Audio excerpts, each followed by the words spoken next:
Mr. President, Foreign Ministers, Your Excellencies, ladies and gentlemen, it is an honor to brief the Council. I thank His Excellency, the Foreign Minister of Jordan, the High Commissioner for Refugees, my colleagues from OCHA and the World Food Programme. Since the Syria conflict began in 2011, I have made 11 visits to Syrian refugees in Iraq, Jordan, Lebanon, Turkey, and Malta. I wish that some of the Syrians I have met could be here today.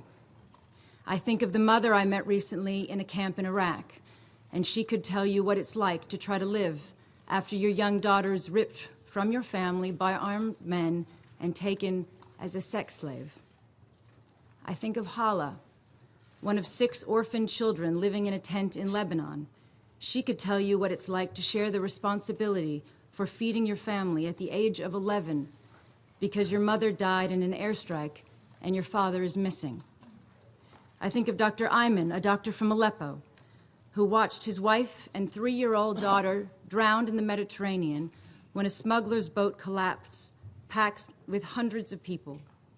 He could tell you what it's like to try to keep your loved ones safe in a war zone, only to lose them in a desperate bid for safety after all other options have failed.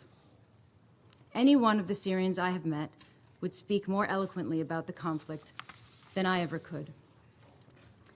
Nearly 4 million Syrian refugees are victims of a conflict they have no part in. Yet they are stigmatized, unwanted, and regarded as a burden. So I'm here for them, because this is their United Nations. Here, all countries and all people are equal, from the smallest and most broken member states to the free and powerful. The purpose of the UN is to prevent and end conflict, to bring countries together, to find diplomatic solutions, and to save lives. We are failing to do this in Syria. Responsibility for the conflict lies with the warring parties inside Syria. But the crisis is made worse by division and indecision within the international community, preventing the Security Council from fulfilling its responsibilities. In 2011, the Syrian refugees I met were full of hope. They said, "Please tell people what is happening to us," trusting that the truth alone would guarantee international action. When I returned, hope was turning to anger, the anger of a man who held up his little baby asking me, "Is this a terrorist? Is my son a terrorist?" On my last visit in February, anger had subsided into resignation, misery, and the bitter question, why are we, the Syrian people, not worth saving?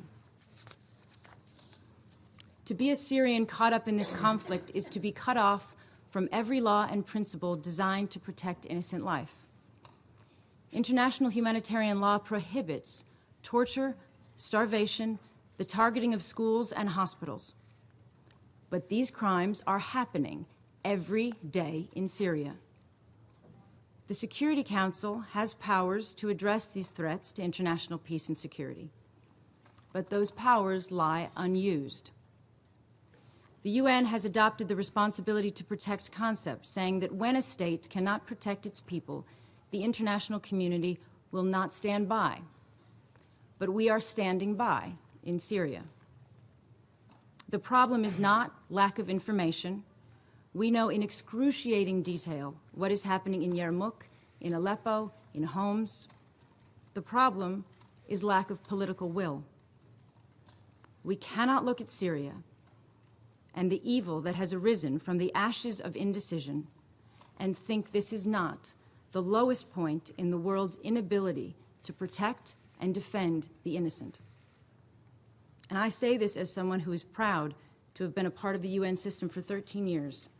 I don't think enough people realize just how many people are fed, sheltered, protected, and educated by the United Nations every day of the year.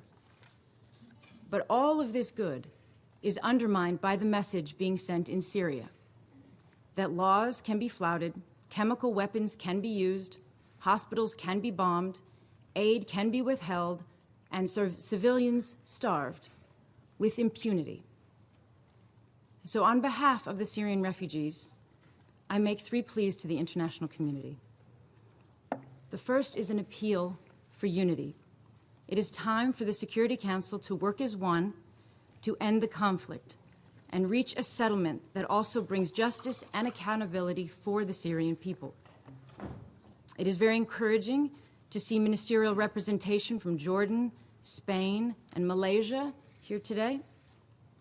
But I think we would all like to see foreign ministers of all the Security Council members here, working on a political solution for Syria as a matter of urgency. In the last few months, we have seen intensive diplomacy at work elsewhere in the region. So now let us see what is possible for the people of Syria.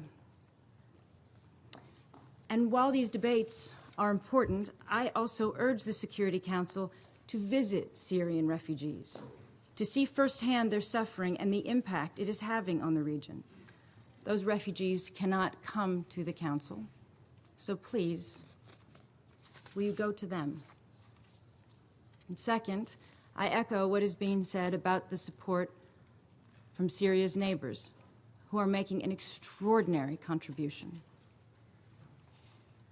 It is sickening to see thousands of refugees drowning on the doorstep of the world's wealthiest continent. No one risks the lives of their children in this way except out of utter desperation.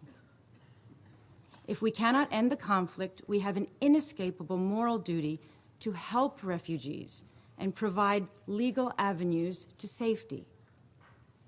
And third, the barbarism of those inflicting systematic sexual violence demands a much greater response from the international community.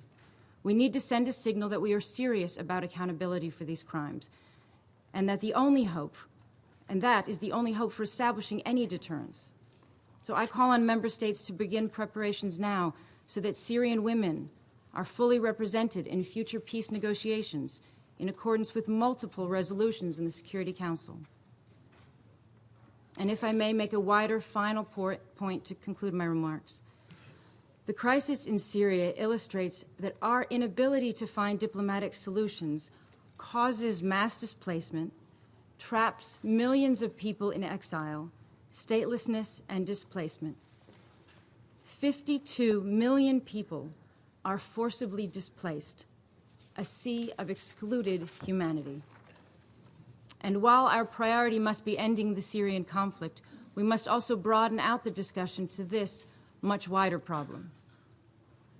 Our times will be defined not by the crises themselves, but by the way we pull together as an international community to address them.